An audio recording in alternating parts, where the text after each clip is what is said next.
démonstration de puissance. La parole de Dieu ne consiste pas seulement à dire que je suis chrétien. La vie chrétienne, ce n'est pas seulement se dire chrétien. Et du reste d'ailleurs, ce que nous devons comprendre, on était saoul comme ça. Très saoul avec lui, on rencontrait comme ça, on est arrivé. Il voulait même commencer à uriner devant les gens comme ça, parce qu'on était tellement saoul. Il arrive comme ça dans les quartiers. J'avais laissé ma bicyclette chez eux à la maison. Et lorsqu'il arrive, les petits ont déplacé cette bicyclette. Ils ont mis ça à côté. Tellement qu'il était saoul, il a commencé à suivre tous les quartiers. Il pleurait comme un enfant.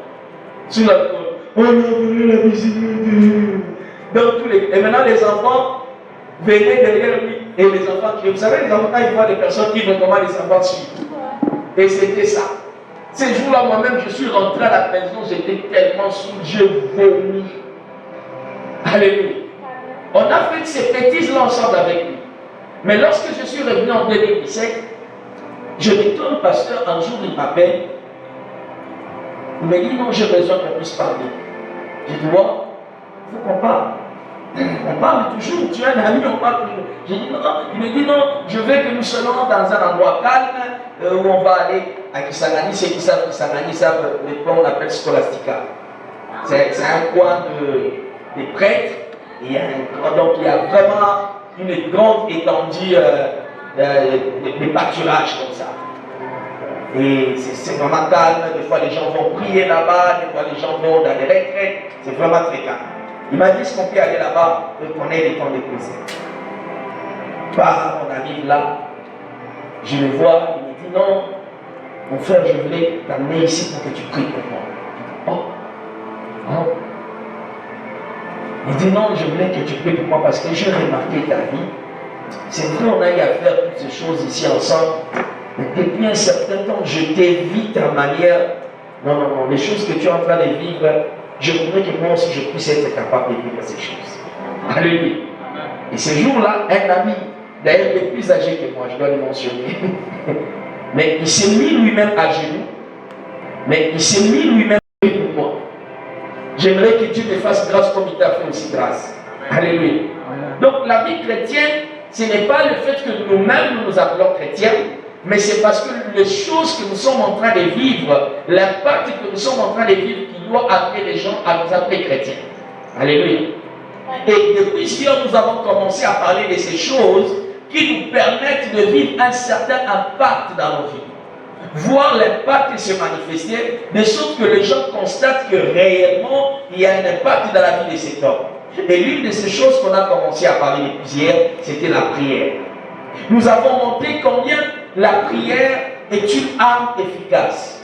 La prière, c'est une technologie que Dieu nous a donnée afin de permettre à Dieu d'accomplir des choses ici sur terre en notre faveur. Alléluia. Ce que nous devons tous comprendre, c'est que vous savez qu'il n'y a rien que Dieu peut faire ici sur terre sans qu'il passe par là. Dieu est le tout-puissant. Dieu est le tout-capable. Il peut tout faire. Mais je t'assure que ici sur terre, Dieu ne peut rien faire sans l'homme. Parce que Dieu ne marche pas outre ses propres principes. C'est lui-même qui a placé les principes et la Bible dit qu'il a donné la terre aux fils des hommes.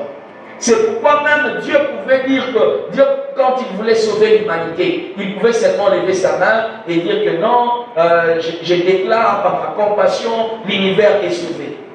Ça pouvait se faire, n'est-ce pas? Il pouvait simplement dire, mais pourquoi? Parce que lui-même a placé les principes qu'il ne peut pas violer. Il a fallu que Christ vienne, qu'il prenne la forme d'un homme, que Dieu lui-même prenne la forme humaine afin d'accomplir l'œuvre salvatrice de la croix. Parce que Dieu ne peut pas faire quelque chose ici sur terre sans passer par l'homme. Et la prière, c'est un des canaux qui permet à l'homme d'inviter les règles de Dieu et d'imposer la volonté de Dieu sur terre. Alléluia. Et c'est pourquoi Christ, lorsqu'il est en train d'enseigner la prière, il dit aux disciples, lorsque vous priez, dites que ton règne vienne. Parce que nous avons besoin de voir les règles de Dieu ici. Mais les règles de Dieu ne vont pas venir simplement par la propre volonté de Dieu.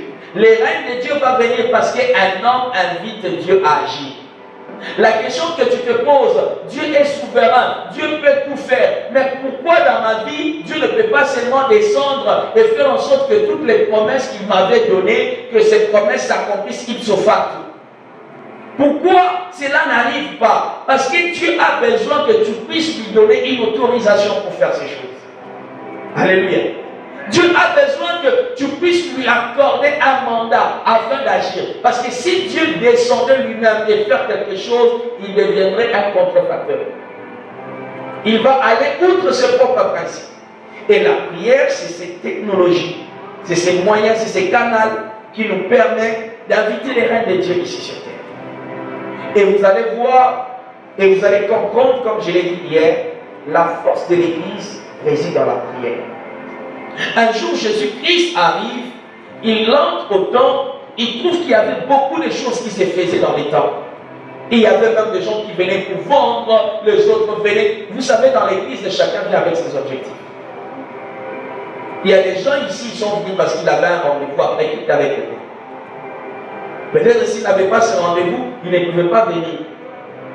À un certain moment, moi je me souviens, quand on était à l'internat ici, à Oujouaïri à l'époque, des fois, on quittait, on partait à la messe le samedi soir. Là, à Mouzipé. C'était pas pour aller prier Dieu, mais c'était un rendez-vous où il y avait de jolies filles et des jeunes garçons qui pouvaient se rencontrer. Et chacun va au temple avec ses objectifs. Et Jésus, ce jour-là, lorsqu'il vient dans les temples, il trouve les gens, chacun était venu avec son objectif. Et la Bible dit qu'il a commencé à détruire les étalages qu'il a trouvés là-bas. Et il a dit une phrase qui m'a toujours retenu. Il dit, ma maison sera appelée une maison de prière. La force de l'église de Dieu, c'est lorsque l'église est un endroit de prière. Lorsque l'église de Dieu prend racine dans la prière, l'église devient puissante. Lorsque l'église de Dieu s'affermit, s'approfondit dans la prière, là, l'église commencera à remplir sa mission. Même la mission que nous avons, la mission que Jésus-Christ nous a donnée, aller faire de toutes les nations des disciples, cette mission ne peut pas être accomplie si nous ne savons pas nous avancer dans la prière. La prière, c'est une arme efficace pour apporter des résultats concrets dans nos vies. Mais la grande question se pose, pourquoi les chrétiens ne prient pas? Alléluia. Pourquoi aujourd'hui, de plus en plus dans nos églises, les gens n'aiment pas prier? Vous savez, des fois, si on se dit, venons, nous avons une rencontre, nous viendrons ici que pour prier.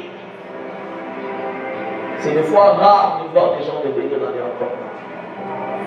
On se dit non, on aura une veillée ce soir. Ça ne va pas être de la musique. Non, ce n'est pas question des instruments. C'est question de venir prier, chercher Dieu. Parce que c'est difficile de voir des gens répondre à ces rencontres. Et lorsque j'ai commencé à faire des analyses, j'ai compris pourquoi de plus en plus les gens n'aiment pas prier. Amen. Et je vous donne la raison.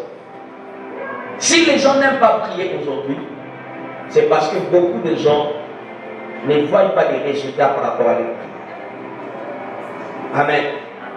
Si tu te mettais à prier aujourd'hui et qu'après ta prière, tu vois les résultats par rapport à ta prière, demain, personne ne t'invitera à prier. Tu viendras toi-même prier. Aujourd'hui, nos réunions de prière commencent à manquer de l'impact. Pourquoi? Parce que les gens se disent, nous prions, mais nous ne voyons rien. Et vous retrouvez qu'il avait un sujet même qu'il a commencé à demander depuis les années. Aujourd'hui, même plus de 10 ans, on n'a jamais trouvé de réponse. Est-ce que je comprends? Alléluia. Et c'est pourquoi nous devons comprendre que les gens commencent à avoir un dégoût de la prière. Parce qu'ils ne savent pas voir la solution à leurs problèmes lorsqu'ils. Et c'est pourquoi j'ai commencé à lire la Bible pour comprendre qu'est-ce qui fait en sorte que les gens ne trouvent pas de solution. L'apôtre Jacques est en train de dire dans Jacques chapitre 4, le verset 3, J'ai déjà commencé à prêcher. Vous allez écrire ces passages et vous allez même les lire à la maison. Nous avons le passage principal, c'est dans Luc 11, verset 1er au verset 13. Et deuxième passage, comme je l'ai cité, Jean chapitre 4. L'apôtre Jacques dit, vous demandez et vous ne recevez pas parce que vous demandez mal. Alléluia. C'est là où je comprends que la prière, il y a de bonnes prières et il y a aussi de mauvaises prières. Et il y a une bonne façon de prier, mais il y a aussi une mauvaise façon de prier. Dans Luc chapitre 11, vous allez voir, il y a quelque chose qui se passe dès le verset 1er. La Bible dit, Jésus était en train de prier quelque part. Et lorsque Jésus-Christ a fini de prier, un de ses disciples, moi je me dis peut-être c'était la préoccupation de tous les disciples, mais ils ont peut-être envoyé, ils ont délégué peut-être quelqu'un pour poser la question. Peut-être ils ont vu que Jésus-Christ priait et il y avait un impact. Je me pose la question, je me dis, est-ce que c'était la première fois pour les disciples de prier? Non, je ne pense pas. C'est sûr que les disciples aussi priaient. Mais à un certain moment, ils ont compris, mais comment nous prions, nous ne voyons pas de solutions. Mais cet homme, lorsqu'il prie, nous voyons des solutions, nous voyons des résultats par rapport à sa prière. C'est pourquoi ils sont venus voir Jésus. Ils ont demandé à Jésus, non, enseigne-nous à prier. Alléluia. Il a dit, enseigne-nous à prier comme Jean-Baptiste l'a fait aussi pour les disciples.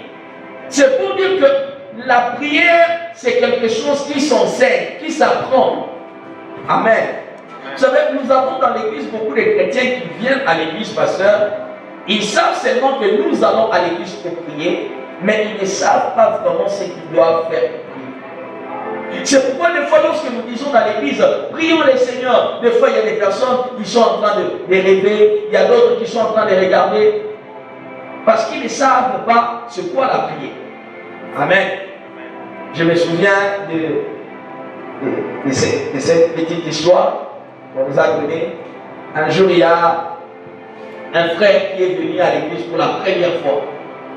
Quelqu'un l'a évangélisé, il a dit, viens à l'église, on va prier. Il a prié le Seigneur Jésus-Christ, il arrive dans l'église et il voit le modérateur avec tous les frères. Le modérateur commence, il faut adorer le Seigneur, élever le Seigneur, adorer Dieu. Et il voit tout le monde commencer à adorer Dieu. Mais lui, il ne savait pas c'est quoi l'adoration. Quand on adore Dieu, qu'est-ce qu'on fait? Et il était assis à côté d'un frère. Ce frère-là était à genoux. Il adorait Dieu. Jésus, tu es le lion de la tribu de Juda. Tu es l'agneau de Dieu qui a ôté les péchés du monde. Tu es notre Seigneur. Lorsqu'il a entendu, tu es le lion de la tribu de Juda. Alléluia. Tu es l'agneau de Dieu. Le frère s'est dit, waouh. Donc, lorsqu'on adore Dieu, il faut citer les noms des animaux. Les frères se regardent et se disent, non, dans la forêt, il y a un animal qui est tellement grand. C'est l'éléphant. Jésus, tu es l'éléphant de la forêt. Alléluia. Et il s'est dit, adorer. Alléluia. Et il y a beaucoup de gens aujourd'hui à l'église, même lorsqu'il s'agit de la prière, lui, quand nous parlons de la prière, il a quelque chose qu'il a mis en tête par rapport à ce qu'il a entendu peut-être quelque part. Il a une idée qu'il a mis en tête par rapport à ce qu'il voit peut-être les gens faire. Mais il ne sait pas convenablement ce qu'est la prière. Et c'est ce que Jacques est en train de dire. Vous priez et vous ne recevez pas parce que vous priez mal. Vous demandez mal. Ce n'est pas parce que tu fais quelque chose régulièrement et que lorsque tu l'as fait de mauvaise manière, ça peut te donner des résultats. Tu peux prier et prier, mais lorsque tu pries mal, tu n'as pas de résultats. Alléluia. Il y a des fois des gens qui pensent que prier, bien prier, c'est lorsqu'on prie longtemps. La prière, ce n'est pas prier longtemps. Il y a des courtes prières qui ont une grande efficacité. Alléluia. Je ne suis pas en train de décourager la prière, de longue prière. Non, je ne décourage pas. Mais lorsque tu pries, tu dois prier de la bonne manière. Et beaucoup de gens ne trouvent pas de réponse à leur prière. Parce que lorsqu'ils sont en train de prier, ils ne savent pas comment demander à Dieu. Jésus-Christ a dit à ses disciples, demandez et il vous sera donné afin que votre joie soit parfaite. Lorsqu'il parlait avec eux, c'est là où il a commencé. Jusqu'à un certain moment, il leur dit, mais jusqu'ici, vous n'avez pas encore demandé. Pourquoi vous n'avez pas demandé? Demandez pour que votre joie soit parfaite. Donc c'est quelque part notre droit de demander des choses à Dieu. Amen. Alléluia. C'est quelque part, même Dieu s'attend que nous puissions lui demander des choses. Même Dieu, lorsqu'il reste là, des fois quand tu fais 2 jours, 3 jours, tu ne lui as pas demandé, il se dit non, mais comment c'est ton frère en train de vivre? Qu'est-ce qui ne va pas? Pourquoi il ne me demande pas? J'en ai tellement que je dois lui donner, mais il ne me demande pas. Et là, tu es en train de souffrir. Oh, je vois même à manger. Oh, le loyer. Oh, ceci, cela. Tu souffres alors qu'il y a quelqu'un qui t'attend pour que tu puisses demander. Alléluia. Est-ce qu'on s'y comprend? Moi, je suis appelé au ministère apostolique. Des fois, j'ai enseigné pour poser des bases. Amen. Parce que lorsque nous comprenons, c'est que je suis en train de dire, nous irons loin. Beaucoup de gens ne trouvent pas de réponses parce qu'ils prient mal. Et c'est pourquoi les disciples sont venus voir Jésus et demander à Jésus apprendre. Aide-moi à dire à ton voisin, la prière, ça s'apprend. Alléluia. Amen. La prière, ça s'apprend. Est-ce que tu as appris à prier? C'est pourquoi aujourd'hui, pasteur, le mal avec l'église aujourd'hui, nous aimons des fois prier. Mais nous ne recevons pas parce que nous n'aimons pas être enseignés. La force de la prière vient dans la compréhension. Alléluia. Même si tu pries beaucoup et que tu pries mal, tu ne seras pas exaucé seulement parce que tu as beaucoup prié. Les gens pensent que si nous venons à l'église et que nous faisons de longs moments de prière et que si nous ne sommes pas enseignés de la manière dont nous devons faire ces prières, nous serons exaucés. Et c'est pourquoi de plus en plus, nous ne sommes pas exaucés. Les chrétiens n'aiment pas venir être enseignés, comprendre comment on travaille avec Dieu, comment on opère avec Dieu. La prière, c'est un dialogue avec Dieu. Lorsque nous parlons de la prière, tu vas comprendre comment dialoguer avec Dieu. Je le dis toujours, tu ne peux pas savoir comment demander à une personne si tu ne connais pas bien cette personne. Il y a des personnes, pour que tu lui demandes quelque chose, il y a une certaine stratégie que tu dois avoir. Moi, je connais quelqu'un, pour que tu lui demandes, lui, si tu lui demandes, d'ailleurs, lui, si tu viens lui demander comme ça, donne-moi ça, il va te dire non, non, je n'en ai pas, alors qu'il a. Mais il va toujours dire non, ces derniers temps, même moi, je souffrais, mais lorsque tu veux avoir quelque chose de lui, tu as des stratégies. Ne lui demande même pas. Viens faire seulement certaines choses qui vont le plaire. Tu viens seulement sur lui. Ah, je vois ici, il y a des herbes. J'enlève les herbes. Non, je vois ici. Quand tu fais, tu finis. Il faut lui-même. Tu vois, seulement il entre à la maison. J'avais vu, c'est comme si tu n'as pas vraiment de vêtements. Hein. Je voulais te donner, il te donne. Lui-même, sans que tu lui demandes. Mais si tu viens là-bas, oh, tu vois, tu vois, ces derniers temps, je suis en train de souffrir. Il va te dire, non, tu vois, ces derniers temps, même mon travail, il va te donner des justifications, Et comme nous le connaissons déjà, quand on veut tirer quelque chose de lui, on sait les chemins. Alléluia. Et tu ne peux pas savoir tirer les choses de Dieu quand tu ne connais pas ce Dieu. Amen. Beaucoup de chrétiens nous demandons, nous ne recevons pas parce que d'abord, nous ne savons pas la personne à qui nous demandons. Et lorsque tu ne connais pas Dieu, c'est difficile de comprendre comment tu vas lui demander. Tu ne peux pas aller chez un musulman. Tu rencontres un musulman, il a beaucoup d'argent, même si c'est ton cousin. Tu viens lui dire, ah, mon frère, je souffre beaucoup. Hein. Les enfants à la maison, ils n'ont pas même à manger. Donne-moi même un porc que je pars apporter. Mais tu peux demander un porc à un musulman. Mon frère, même s'il en avait, déjà quand tu cites seulement le mot porc, déjà, il s'est dit, celui-ci vient me chercher un problème ou quoi. Tu dois connaître la personne à qui tu demandes. Et beaucoup de chrétiens souffrent comme ça. Parce qu'à l'église, lorsque nous venons, des fois nous faisons beaucoup de prières, mais nous ne faisons pas de bonnes prières. Amen. Et nous devons apprendre la prière. Comme je le disais, la prière c'est un dialogue avec Dieu. Dans la prière, il y a une part où nous parlons à Dieu, mais il y a aussi une autre part où Dieu aussi nous réplique. La première des choses lorsqu'il faut prier, c'est que tu dois mentionner, si vous avez vous en côté, la première des choses, lorsque tu demandes à Dieu, demande à Dieu selon sa volonté. Amen. Amen. La prière, ce n'est pas venir demander à Dieu tout ce que nous voulons. Et la prière, c'est demander à Dieu les choses que Dieu a préparées pour nous. Amen. Vous devez comprendre ceci. Chacun de nous, tel que nous sommes là, Dieu a déjà planifié des choses pour nous. Avant même que tu ne sois né, Dieu avait déjà fixé un plan. Il savait que toi, voilà comment je vais te bénir. Toi, voilà ce que je vais te donner. Chacun de nous, il y a un plan, il y a un projet, il y a un dessein que Dieu a fixé pour chacun. Tu ne peux pas demander à Dieu des choses qui vont outre sa volonté par rapport à ta vie.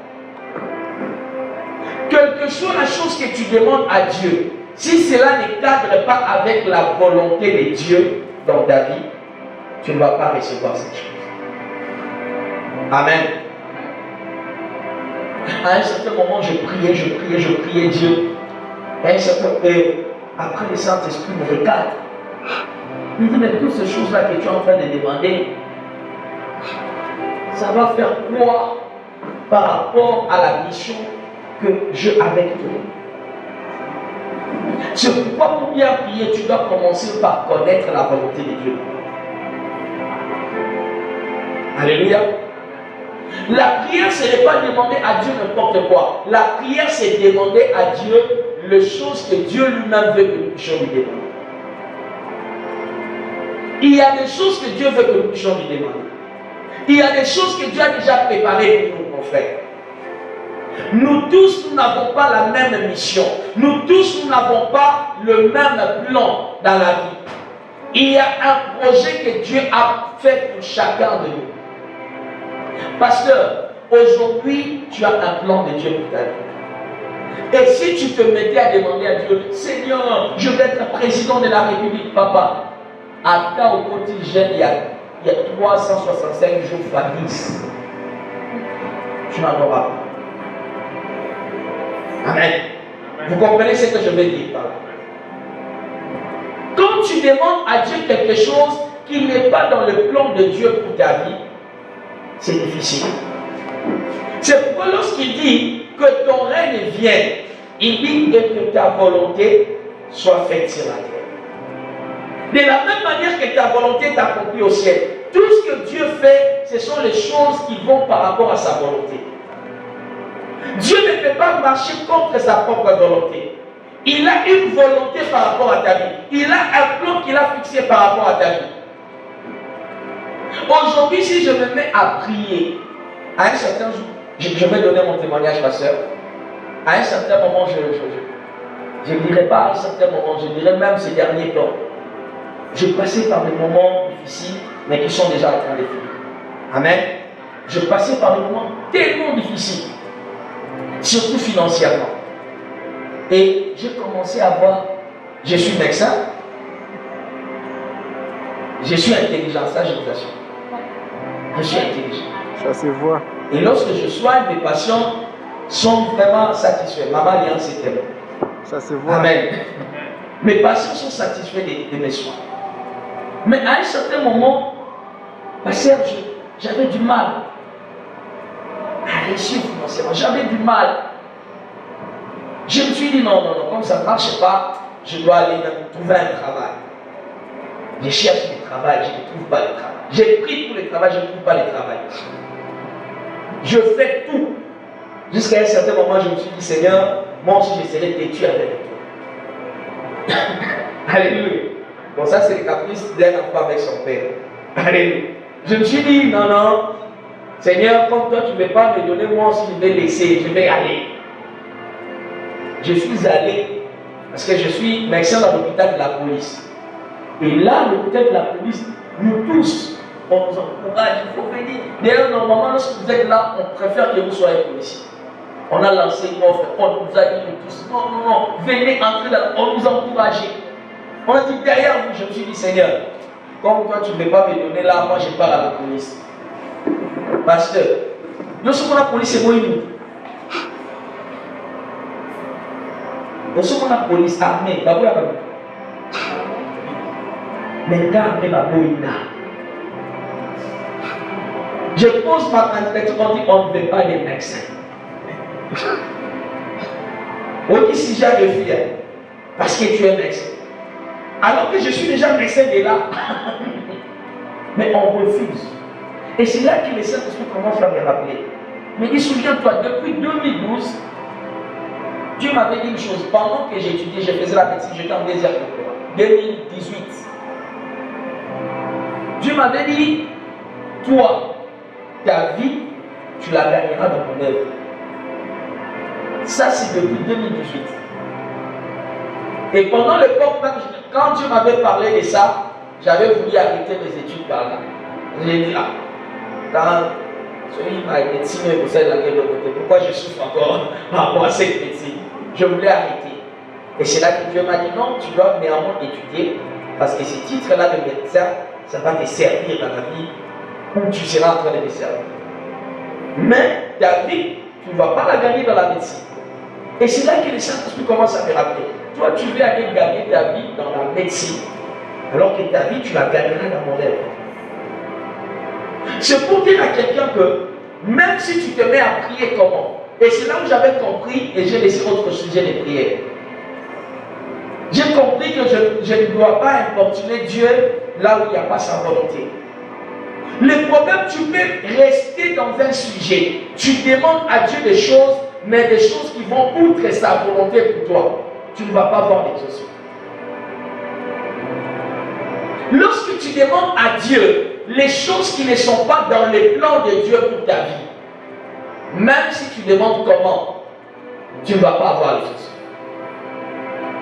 Et c'est pourquoi lorsque nous prions, Dieu veut que ce soit sa volonté qui soit faite ici sur la terre comme au ciel. Amen. Et c'est pourquoi je voudrais dire à quelqu'un, la première des choses, lorsque tu veux prier, identifie la volonté de Dieu pour toi.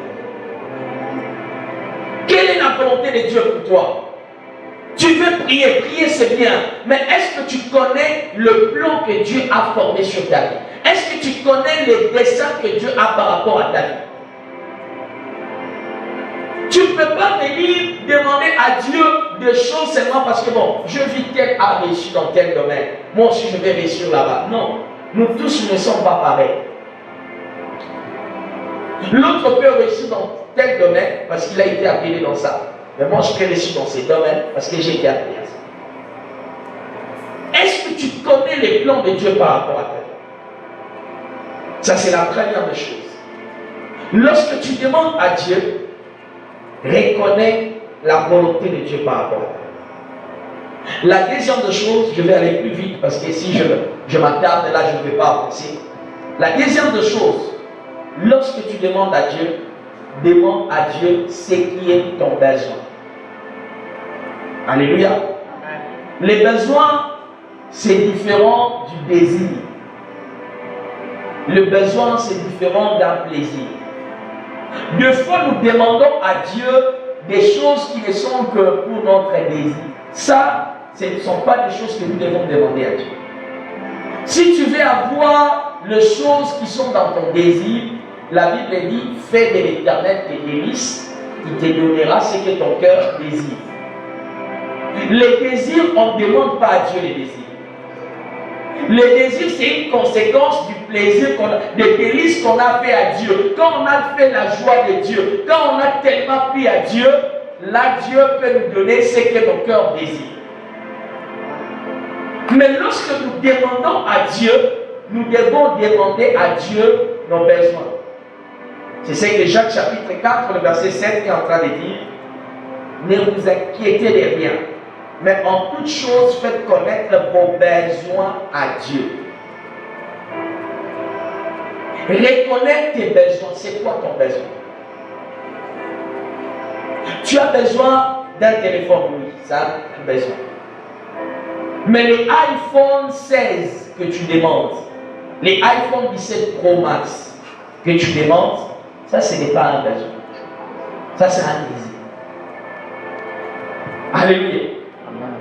Le moyen de transport, oui, ça peut être un besoin. Mais la Jeep, la 4x4, ça, c'est pas un besoin. Ça, c'est un désir. Tu veux satisfaire ton ego. Tu veux t'accorder le plaisir. Mais Dieu veut que nous puissions d'abord lui demander ce qui sont nos besoins. C'est pourquoi dans la vie, tu dois savoir identifier tes besoins.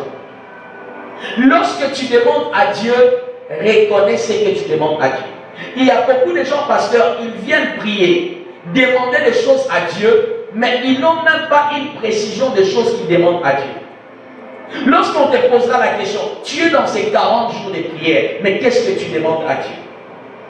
Tu vas dire, non, nous sommes seulement en train de prier. Dieu connaît mes besoins. Oui, il connaît tes besoins, mais c'est lui qui dit, demande-moi tes besoins. Le problème, ce n'est pas Dieu. Mais Dieu veut que tu puisses reconnaître toi-même tes besoins. Un jour, Bartimée rencontre Jésus. Il arrête. Jésus, fils de David, aie pitié de moi. Jésus se tient dit, que veux-tu que je fasse? Est-ce que Jésus n'avait pas vu qu'il était aveugle? Jésus a vu. Bartimée me dit non. Jésus, toi-même, tu connais mes besoins. Non, non, non, non. Dieu connaît tes besoins, mais il veut que toi-même tu identifies ton besoin. Parce que ce n'était pas la première fois que Bartimée arrête les gens. D'ailleurs, il avait l'habitude d'arrêter les gens, mais qu'est-ce qu'il demandait? C'était de l'argent. Peut-être ces jours-là, Bartimée aussi pouvait demander de l'argent. Mais Jésus voulait voir que si Bartimée sait reconnaître le besoin qu'il a, lorsque tu demandes à Dieu, commence d'abord à reconnaître le besoin que tu as. Quel est ton besoin? Et c'est ce besoin-là que tu demandes à Dieu. Quand tu ne reconnais pas ton besoin, ce serait même difficile de comprendre si ta prière a été exaucée ou pas. Alléluia. Amen. Il y a des gens qui prient, mais eux-mêmes ne savent même pas ce qu'ils ont eu à demander à Dieu, et ils ne savent même pas lorsque Dieu a répondu. C'est pourquoi tu es découragé dans la prière. Parce que tu ne sais même pas reconnaître ce quoi tu demandais à Dieu. Tu n'as pas une précision par rapport aux choses. Oh, Seigneur, bénis-moi. Oui, la bénédiction. Lorsque tu parles de la bénédiction, qu'est-ce que tu t'attends par la bénédiction? Est-ce que tu ne sais pas que le souffle de vie, c'est une bénédiction? Alléluia. Mais lorsque toi tu demandes à Dieu, bénis-moi, qu'est-ce que tu t'attends par être béni par Dieu? Sois précis devant Dieu lorsque tu lui demandes quelque chose. Amen. Sois précis par rapport à ce que tu demandes à Dieu. La plupart des fois, nous demandons et nous ne recevons pas parce que nous sommes imprécis. Lorsque nous demandons, c'est vague. Même Dieu s'est dit, bon, bénis-moi alors. Qu'est-ce que je vais faire pour le bénir? Déjà, les mariages dans lesquels tu es, c'est une bénédiction. Alléluia. Mais tu es déjà béni. Mais lorsque toi, tu t'attends par être béni, qu'est-ce que tu veux dire à Dieu? Non, Seigneur, je vais voir telle chose. Seigneur, cette année, je veux voir ma réussite aux examens, par exemple. C'est précis avec Dieu. Soyons précis et concis avec Dieu. La plupart de fois, nous ne recevons pas parce que nous sommes vagues avec Dieu. Lorsque tu parles des choses vaguement, des fois tu ne sais pas avoir la réponse. Parce que même lorsque Dieu agira dans ta vie, tu ne sauras pas reconnaître cela. Amen. Tu demandais à Dieu la bénédiction et Dieu te donne la santé. Mais est-ce que tu sauras reconnaître que la santé c'est une bénédiction? C'est pourquoi vous allez voir toutes les personnes à qui Jésus faisait le miracle ou donnait quelque chose, il commençait par poser la question: que veux-tu que je fasse? Dieu connaît ton besoin. La Bible dit, avant même que nous nous mettions à parler, il connaît. Il connaît toute notre vie. Il connaît nos besoins. Mais Dieu veut que nous puissions lui répondre. Il y a 3 choses qui te permettront de bien vivre. Il a parlé des bonjours, il a parlé des pardons, il a parlé des merci.